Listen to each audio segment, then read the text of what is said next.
Đây Bình ơi.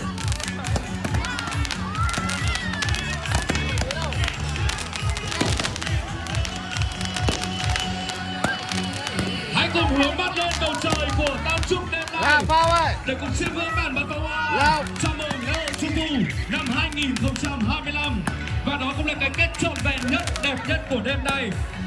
Xin được trân trọng cảm ơn quý vị đại biểu, khán giả và du khách thập phương.